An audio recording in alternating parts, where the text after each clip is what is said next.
अगर किसी पत्थर को हम किसी बिल्डिंग या ऊंचाई से फेंके तो वो पत्थर सीधा नीचे गिरेगा, ना कि हवा में उड़ने लगेगा। Because of law of gravity. जिस तरह लॉ ऑफ ग्रेविटी हर वक्त हर पल अपना काम करती रहती है, उसी तरह और भी कई सारे लॉज हैं इस दुनिया में जो यूनिवर्सल हैं, जो सभी तरह के लोगों पर लागू होते हैं। इस दुनिया में लॉ ऑफ ग्रेविटी के अलावा और भी कई सारे लॉज हैं जो इस दुनिया को चला रहे हैं। आज मैं एक ऐसे लॉ के बारे में बात करने वाला हूँ जो आपकी लाइफ को पूरी तरह से बदल सकता है। ये लॉ बहुत कम लोगों को ही पता होता है, और जिसे ये लॉ पता होता है वो इस लॉ का यूज़ करके अपनी लाइफ में जितनी चाहे उतनी हेल्थ, वेल्थ और हैप्पीनेस को बढ़ा सकता है। इस लॉ को कई सारे सक्सेसफुल लोगों ने अपनी लाइफ में यूज़ करके सक्सेस को पाया है। अगर आप भी इस लॉ को अच्छे से समझकर खुद पर अप्लाई करेंगे तो आप भी आराम से सक्सेस को हासिल कर लेंगे। इस लॉ का नाम है लॉ ऑफ अट्रैक्शन। इस लॉ का यूज़ कई हजारों सालों से बस कुछ ही लोग यूज़ कर रहे थे और अपनी लाइफ में जितनी चाहे उतनी हेल्थ, वेल्थ और हैप्पीनेस को बढ़ा रहे थे। बट धीरे धीरे ये लॉ फैलने लगा। जब ऑथर रोंडा बर्न ने इसके ऊपर द सीक्रेट नाम की एक बुक लिखी, तब ये लॉ बहुत तेज़ी से फैला। फिर कई सारे लोगों ने इस लॉ का यूज़ करके अपनी फेलियर लाइफ को एक सक्सेसफुल लाइफ में कन्वर्ट किया। दुनिया में जितने भी सक्सेसफुल लोगों ने अपने सक्सेस को पाया है, तो उनके इस सक्सेस का real reason law of attraction है। देखो, जिस तरह लॉ ऑफ ग्रेविटी हर वक्त अपना काम करता रहता है, चाहे आपको पता हो या ना हो, सेम उसी तरह ये लॉ ऑफ अट्रैक्शन भी हर वक्त हर पल अपना काम करता रहता है, चाहे आपको पता हो या ना हो। हम सभी लोग इस लॉ का यूज़ करके अपनी लाइफ में जितनी चाहे उतनी हेल्थ, वेल्थ और हैप्पीनेस को बढ़ा सकते हैं। बहुत सारे लोग जैसे न्यूटन, एडिसन, दा विंसी, ये सभी लोग लॉ ऑफ अट्रैक्शन के बारे में जानते थे और इसका यूज़ भी करते थे, जिससे उन्होंने इतना सब कुछ अचीव कर पाया। तो चलिए जानते हैं ये लॉ ऑफ अट्रैक्शन है क्या। अगर मैं सिंपल वर्ड्स में बताऊं तो आप जैसा सोचते हैं, आपके जैसे थॉट्स होंगे, आप वैसा फील करेंगे और फिर वो रियलिटी में कन्वर्ट हो जाएगा। मतलब अगर आप अच्छा सोचेंगे तो आप अच्छी चीज़ों को अट्रैक्ट करेंगे, अच्छे लोगों को अट्रैक्ट करेंगे, मतलब आपके साथ सब अच्छा होगा।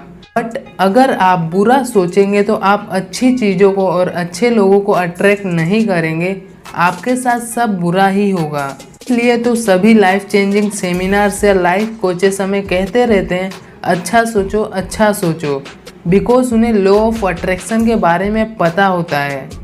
आपके पास अभी जो कुछ भी है वो सभी चीज़ें आपके पास लॉ ऑफ अट्रैक्शन की वजह से ही हैं।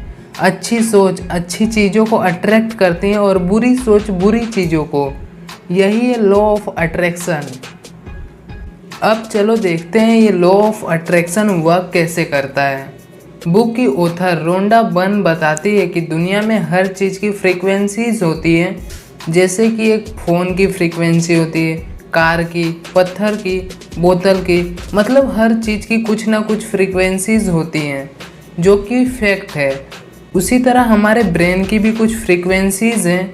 हम इसे ऐसे समझ सकते हैं, हमारे आसपास हर चीज़ एक एनर्जी है। हमारे थॉट्स, वर्ड्स और एक्शन, एवरीथिंग सब एनर्जी है, और हर एनर्जी की एक वाइब्रेशन यानी फ्रीक्वेंसी होती है।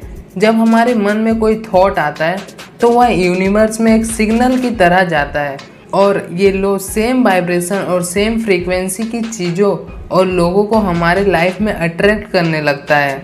एक बहुत अच्छी कहावत भी है, your vibes attracts your tribe, यानी जैसी आपकी वाइब्रेशन होगी आप उसी वाइब्रेशन की चीज़ों और लोगों को अपनी लाइफ में अट्रैक्ट करते हैं। आप जितनी ज़्यादा एनर्जी किसी थॉट में लगाते जाएंगे तो आप उस चीज़ को क्रिएट करते जाएंगे, भले ही आपको पता हो या ना हो। अगर आप सोच रहे हैं कि नहीं, ऐसा मेरे साथ कुछ भी नहीं होता है, मैं जैसा सोचता हूँ उसका जस्ट उल्टा होता है मेरे साथ। अब प्रॉब्लम ये है कि आप ये सोचने के बजाय कि आपको क्या चाहिए, आप ये ज़्यादा सोचते हैं कि आपको क्या नहीं चाहिए, जिसकी वजह से ये है कि लॉ ऑफ अट्रैक्शन काम करने लगता है, क्योंकि जिन चीज़ों को आप सबसे ज़्यादा सोचेंगे वही चीज़ आपकी लाइफ में अट्रैक्ट होने लगेगी। फॉर एग्ज़ाम्पल, आपको सुबह में अपने ऑफिस जल्दी जाना है, तो आप ये सोचने के बजाय कि मैं कल सुबह ऑफिस जल्दी पहुंचूंगा, आप ये सोचते हैं कि कल कहीं मैं ऑफिस पहुंचने में लेट ना हो जाऊं। जिसकी वजह से होता ये है कि लॉ ऑफ अट्रैक्शन अपना काम करके आपको ऑफिस लेट पहुंचाता है। ज़्यादातर लोग हमेशा बुरे साइड से ही सोचते हैं, बजाय ये सोचने के कि उन्हें अमीर बनना है, वो सोचते हैं कि उन्हें गरीब नहीं रहना। बजाय ये सोचने के कि उन्हें एक अच्छा लाइफ पार्टनर मिले, वो ये सोचते हैं कि कहीं उन्हें कोई ख़राब पार्टनर ना मिले, एट्सेट्रा एट्सेट्रा। अगर आपको लाइफ में हैप्पीनेस, वेल्थ या कुछ भी अट्रैक्ट करना हो तो आप पॉजिटिव साइड से सोचें, ना कि नेगेटिव साइड से। लॉ ऑफ अट्रैक्शन को अच्छे से यूज़ करने के लिए बुक की ऑथर हमें 3 स्टेप प्रोसेस बताती हैं, जिससे आपको फॉलो करना चाहिए ताकि आप भी इस लॉ का फुल बेनिफिट ले सकें। तो सबसे पहला स्टेप है आस्क। ये स्टेप कहता है कि सबसे पहले हमें यूनिवर्स से मांगना पड़ेगा जो हम चाहते हैं।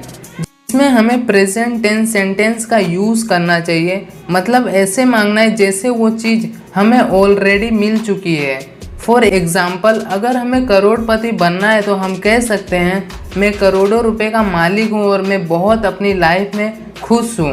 अगर हमारी कोई हेल्थ के रिलेटेड बात है तो हम कह सकते हैं कि मैं बहुत हेल्दी और खुश हूँ, या फिर मैं थैंक यू बोलना चाहता हूँ कि मेरे पास एक अच्छी हेल्दी और फिट बॉडी है, एट्सेट्रा एट्सेट्रा।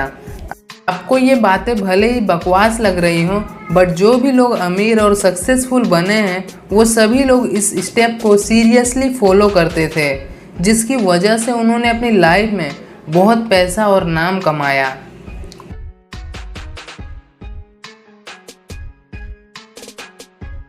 ये पॉइंट कहता है कि आपने यूनिवर्स से जो भी मांगा है, आपके जो भी गोल्स हैं, अगर आपको ही अपने गोल्स और अपने विशेष पर भरोसा नहीं होगा कि वो आपको मिलेंगे या नहीं, तो दूसरे लोगों को हमारे ड्रीम्स पर कैसे यकीन होगा। इसके लिए हमें खुद पर भरोसा, कॉन्फिडेंस लाना होगा, तभी हमारे आसपास वाले हमारे ड्रीम्स को पूरा करने में हमारा साथ देंगे। It's law of nature.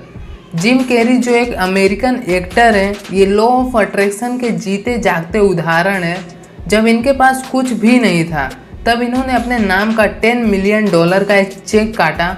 इनको पूरा 100% खुद पर विश्वास था कि 5 साल के बाद इनके पास $10 मिलियन होगा ही होगा, और इसी बिलीफ के साथ वो एक्शन लेते रहे और रुके नहीं। परफेक्ट 5 साल से कुछ ही दिन पहले उन्हें डम एंड डम्बर के लिए $10 मिलियन का चेक मिला। थर्ड स्टेप आता है रिसीव। ये स्टेप कहता है कि हमें इमेजिन करना चाहिए कि हमें वो ऑलरेडी मिल गया है जो हम पाना चाहते हैं। हमें कैसा फील होगा अपने गोल्स को अचीव करने के बाद। हमारी फीलिंग्स जितनी ज़्यादा स्ट्रॉन्ग होगी, हम उतनी ही जल्दी उसे अट्रैक्ट करेंगे। अगर हम वापस जिम कैरी की बात करें तो उन्हें $10 मिलियन का चेक मिल गया। उनकी फीलिंग्स बहुत ज़्यादा स्ट्रॉन्ग थी। उन्हें एग्जैक्टली पता था कि उन्हें 5 साल के बाद $10 मिलियन का चेक मिलेगा ही मिलेगा। इन तीनों स्टेप्स को हम किसी भी फील्ड में अप्लाई कर सकते हैं, चाहे वो हेल्थ हो, वेल्थ हो या हैप्पीनेस या कुछ भी। ये लॉ ऑफ अट्रैक्शन सच में काम करता है, लेकिन इसका ये बिल्कुल भी मतलब नहीं है कि आप बस सोचते रहेंगे और वो हो जाएगा। जिम कैरी भी यही कहते हैं कि लॉ ऑफ अट्रैक्शन काम करता है, बट इसका बिल्कुल भी ये मतलब नहीं है कि आप बस विजुअलाइज करते रहो और सैंडविच खाने चले जाओ। That's the thing. You can't just visualize and then, go eat a sandwich. आशा करता हूँ कि वीडियो आपके लिए हेल्पफुल होगी। अगर आपको थोड़ी सी भी हेल्प मिली हो तो वीडियो को लाइक एंड शेयर ज़रूर करें। अगर आप ऐसे ही वीडियोस देखना चाहते हो तो आप इस चैनल को ज़रूर सब्सक्राइब करें। And last, thanks for watching.